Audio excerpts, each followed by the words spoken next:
capítulo 1. El Evangelio de Juan, capítulo 1. Y vamos a leer del verso 19 al 28 y lo vamos a leer de forma alternada. Uno yo y uno ustedes. Juan, capítulo 1, del verso 19 al 28, de forma alternada. Dice así entonces la palabra del Señor. Este es el testimonio de Juan cuando los judíos enviaron a Jerusalén sacerdotes y levitas para que le preguntasen: ¿tú quién eres? Confesó que no hubo. Si no confesó, yo no soy el Cristo. Y le preguntaron: ¿qué pues? ¿Eres tú Elías? Dijo: no soy. ¿Eres tú el profeta? Y respondió: no. Le dijeron: pues ¿quién eres? Para que demos respuesta a nuestro cuestionario. ¿Qué dices de ti mismo? Dijo: yo soy la voz de uno que clama en el desierto, enderezad el camino del Señor, como dijo el profeta Isaías. Los que habían sido enviados eran de los fariseos. Y le preguntaron y le dijeron: ¿por qué pues bautizas si tú no eres el Cristo, ni Elías, ni el profeta? Juan les respondió diciendo: yo bautizo con agua, mas en medio de vosotros está uno a quien vosotros no conocéis.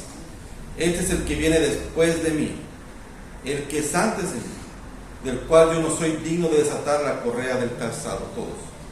Estas cosas sucedieron en Betania, al otro lado del Jordán, donde Juan estaba bautizando. Amén. Oremos. Dios bendito y Padre amado, te damos gracias por este tiempo y gracias, Padre, por poder estar acá en tu casa para adorar tu nombre. Gracias, Padre, por tu iglesia. Gracias, Padre, porque sabemos y reconocemos que eres tú quien guía, sostiene y mantiene esta iglesia. Padre Santo, te rogamos que tú nos alientes a poder escuchar tu voz y, escuchando tu voz, poder cumplir con tu palabra. Padre Santo, que todo sea para tu gloria, en el nombre de Jesús. Amén.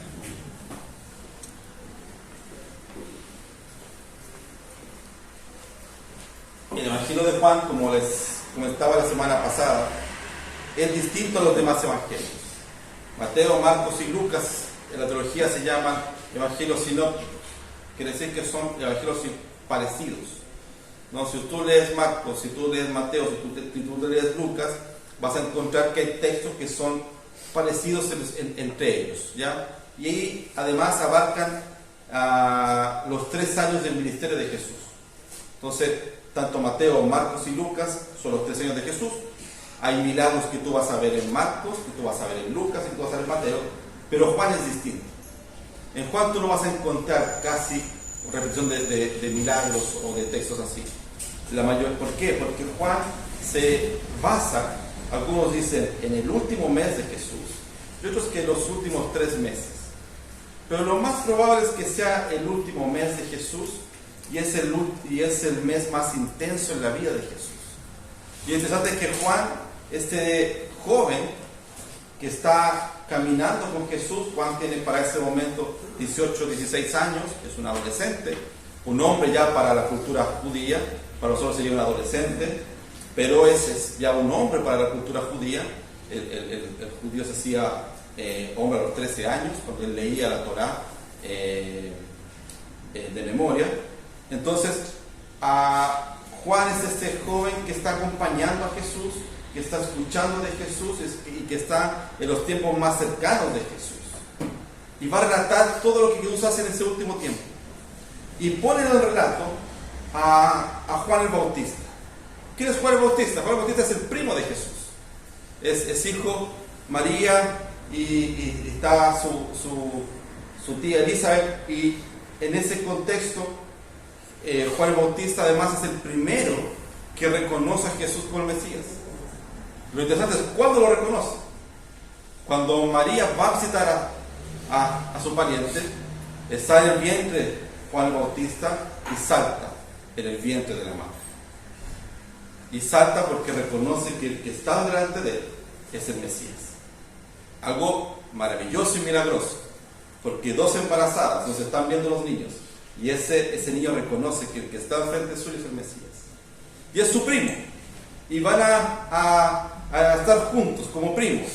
Ahora, no sabemos nada más de eso. Si se juntaron una vez a la semana a comer empanadas, no tengo ni idea. No sabemos si se juntaban para los cumpleaños, no hay nada de eso. De hecho, es más, Juan el Bautista va a preguntar si Jesús es el Mesías o no. Él va a enviar a gente para decirle: Jesús, ¿eres tú el Mesías?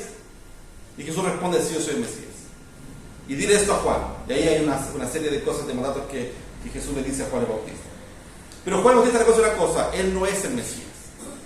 Y la gente, interesantemente, miraba a Juan el Bautista pensando que él era el Mesías.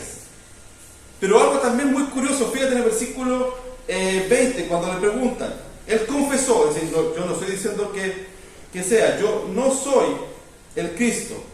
¿Pero quién eres? Y alguien le pregunta: ¿tú eres Elías? Elías había muerto 8.000 años atrás. Elías había muerto hace muchos años. Pero recuerden que Elías y Moisés son los grandes líderes de Israel. Y por tanto había una cierta esperanza de que volviera Elías. Para ellos Elías era el más importante de todos, porque Elías había hecho llover fuego del cielo. Elías era el profeta más poderoso que había. Elías era un gran líder. Así que lo que esperaba el pueblo era que volviera Elías. Es más, recuerda que en la cruz Jesús dice: Elí, Elí, ¿cierto? ¿Y qué decía la gente? Está llamando a Elías. O sea, Elías, hasta en la muerte, todos esperaban que Elías apareciera. Y Juan el Bautista dice: yo no soy Elías, yo no soy el profeta, yo no soy ninguno de ellos. Ahora, ¿qué es lo interesante de esto? En la filosofía nos dicen que debemos preguntarnos: ¿quiénes somos? ¿Quiénes somos nosotros? Y cuando nos preguntamos quiénes somos, en un tiempo como el de ahora, en que las ideologías se van diluyendo, en la que decir soy de algo significa ser fanático. Si yo soy cristiano, eres un fanático. Yo soy de esto acá, eres un fanático.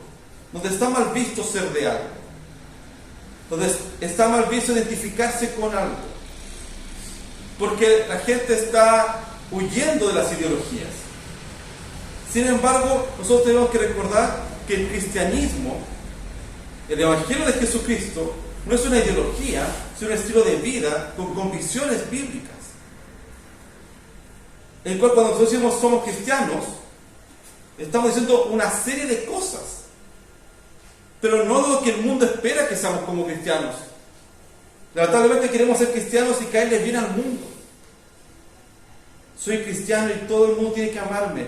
Y fíjate lo que la Biblia dice: que ser cristiano no te va a traer la fama y el amor del mundo.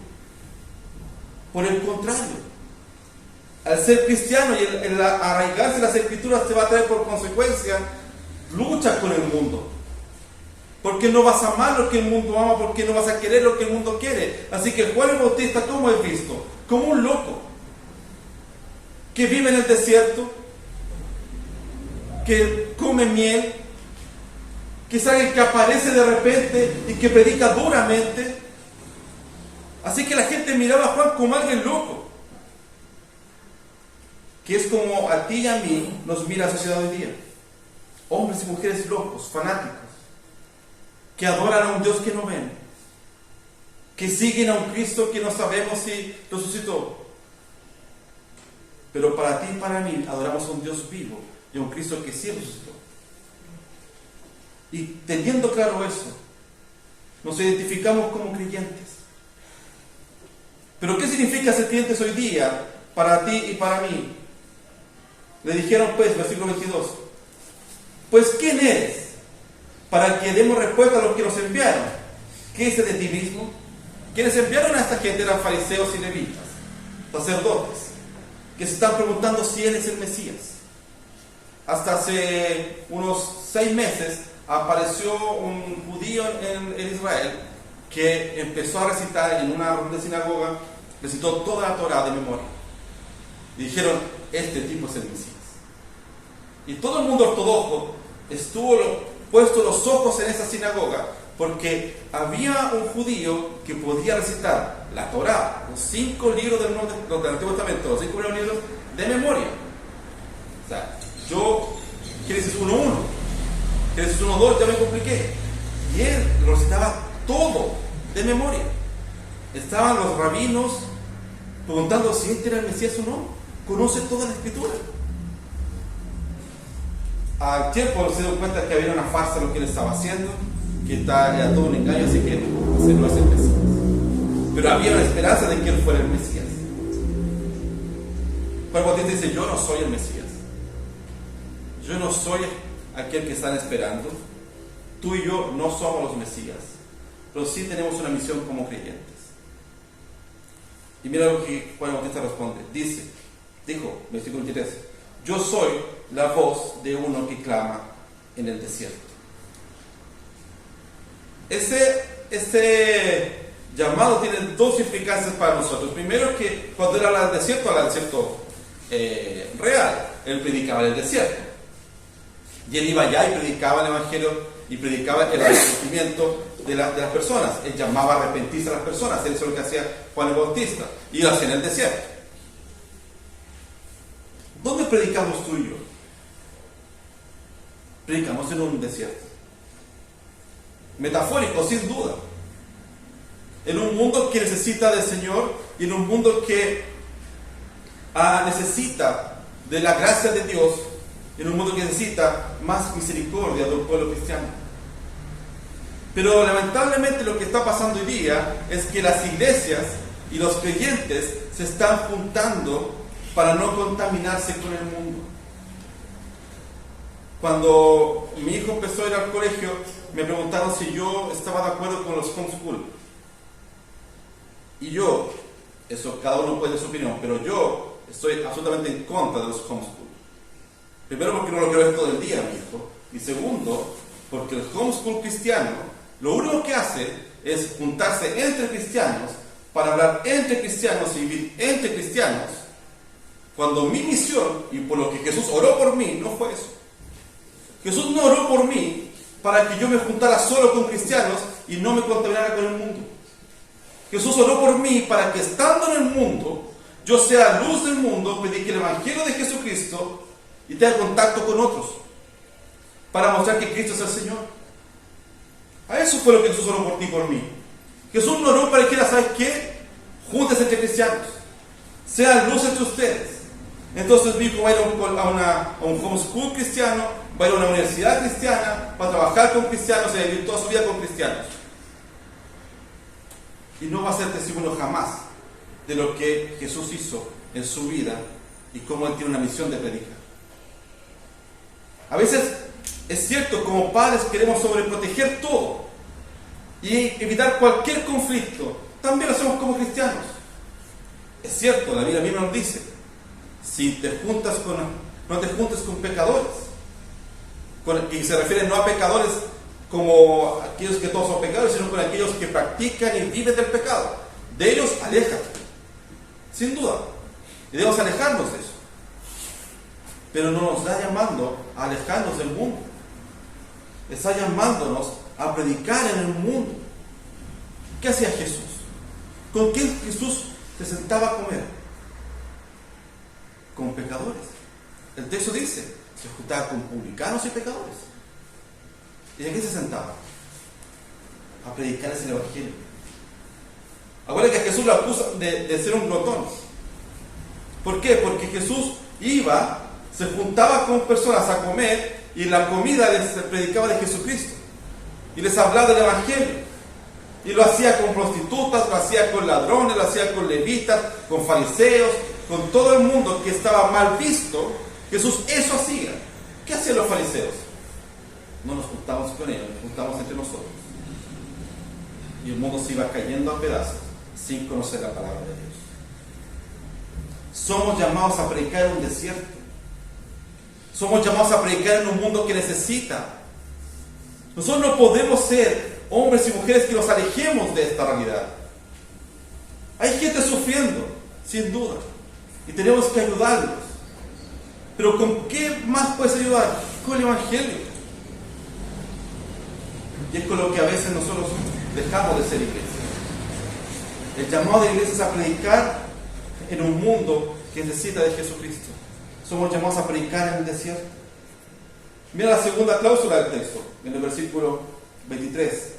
Dijo: yo soy la voz de uno que clama en el desierto.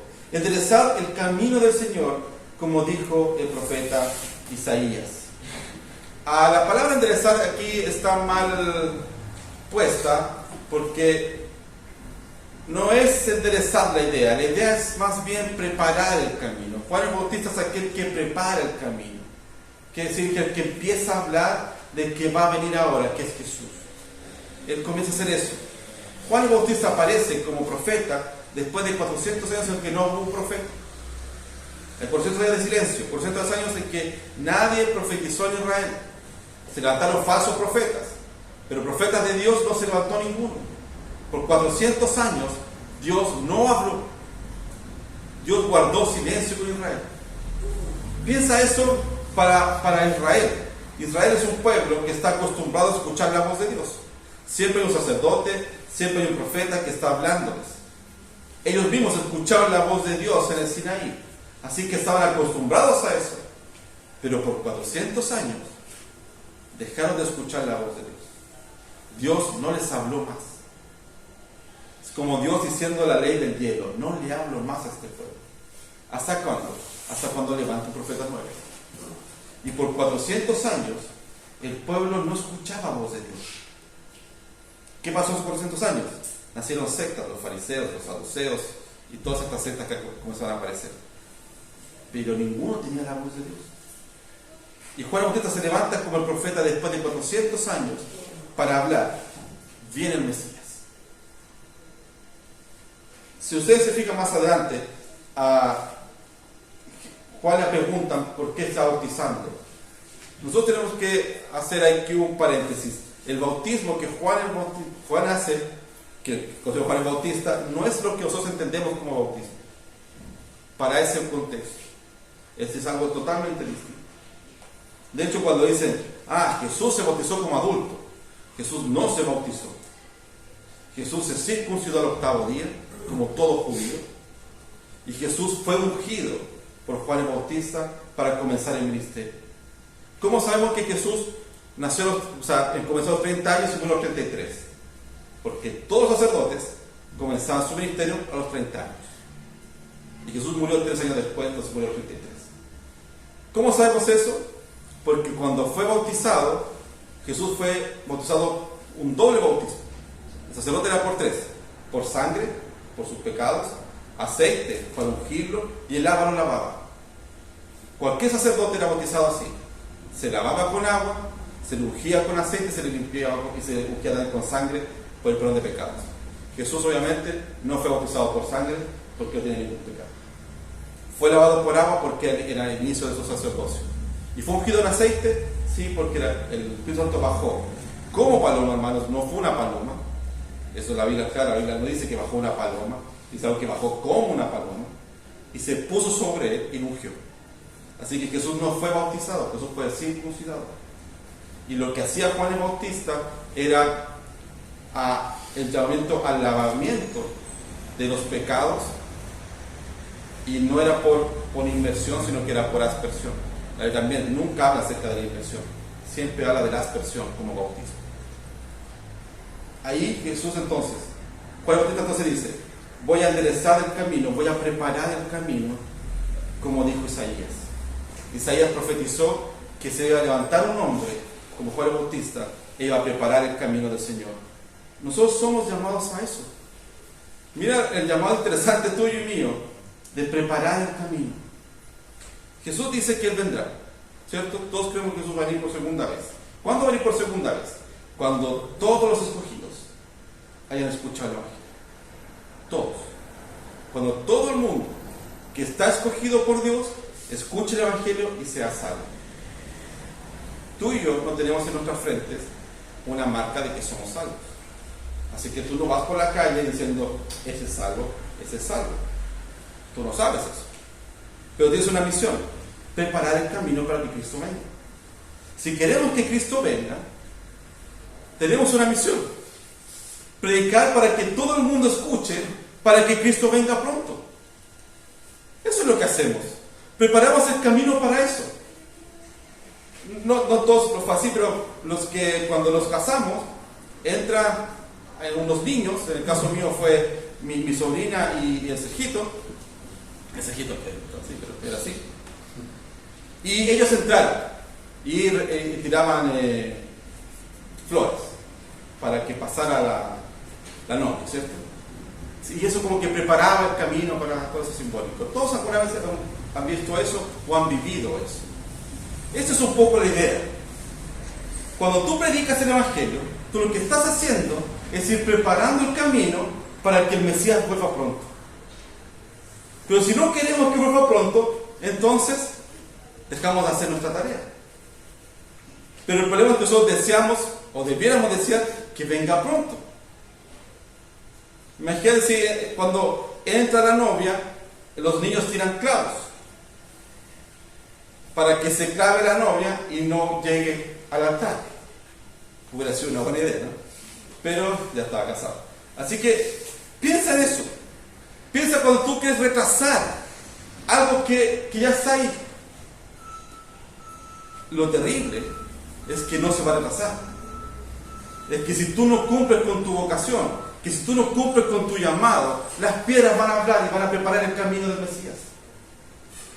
Las rocas le van a salir boca, le van a salir ojos, se van a empezar a predicar lo que tú no predicaste. Y yo tengo toda la certeza de que las piedras pueden hablar si tú y yo no cumplimos nuestro mandato. Hermanos, no veas esto como una carga, ve eso como un privilegio. Estás entrando y preparando el camino para que vuelva el Mesías. Juan el Bautista después desaparece. ¿Y sabe lo que dice? Es necesario que yo desaparezca para que el Mesías brille. ¿Qué le dice a sus discípulos? No me sigan más, síganlo a Él. Él es el Mesías. ¿Qué sabemos de Juan el Bautista? Que después lo de cortar la cabeza. Hizo eso. Vino, preparó el camino, predicó el Evangelio. ¿Y cómo terminó? Con su cabeza ahí, decapitada. Pero cumplió su misión. Preparó el camino para el Mesías. El costo que tiene que asumir no importa. Porque tu llamado y tu vocación es más importante que eso. No hay nada más lindo que preparar el camino del Mesías. Juan el Bautista no es el líder de Israel, no es conocido como el gran profeta. Una página, 2 páginas a lo más en la Biblia. Pero un hombre que estuvo dispuesto a todo para cumplir su vocación, preparar el camino del Mesías. La iglesia tiene una labor, y su labor no es caerle bien al mundo, no es una labor de ser amigos de todos, es una labor profética. Y el profeta llama a arrepentimiento, el profeta llama y denuncia el pecado, pero además él muestra a Cristo. El profeta denunciaba el pecado y decía lo que iba a pasar, pero también decía, ¿sabes qué? Hay una solución, Dios es el camino. Después el texto maravilloso, ¿no? Si se arrepintiese mi pueblo y se volviese de sus pecados, yo iré a él, sanaré su tierra, estaré con ellos. Eso es lo que el profeta hacía. La visión de la iglesia hoy día es ser voz en el desierto y preparar el camino del Mesías. Esa es tu misión como iglesia. Esa es tu misión como cristiano. En un mundo caído, en un mundo desértico, tú eres la luz. Tú debes llevar la luz del Evangelio. Tú debes ser la sal de la tierra. Y no escondernos entre 4 paredes para que el mundo no nos vea. Somos llamados a ser luz. Y tu llamado y tu vocación va a ser pedida por Jesús después. Que el Señor bendiga a su iglesia para que pueda ser luz de la tierra. Oremos. Dios eterno, Padre celestial, te damos gracias por este tiempo. Gracias, Padre, porque podemos escuchar tu voz. Perdónanos, Padre, si hemos sido faltos a tu palabra, si nos hemos escondido y no hemos guardado tu Evangelio, si no hemos entregado el Evangelio a todo el mundo, Señor, hemos predicado con pasión aquello que tú nos llamabas a hacer. Padre eterno, guía a tu iglesia. Padre, sostén a tu iglesia y que ella sea responsable con el llamamiento que tú nos tienes. Te glorificamos y te damos toda la honra en nombre de Jesús. Amén.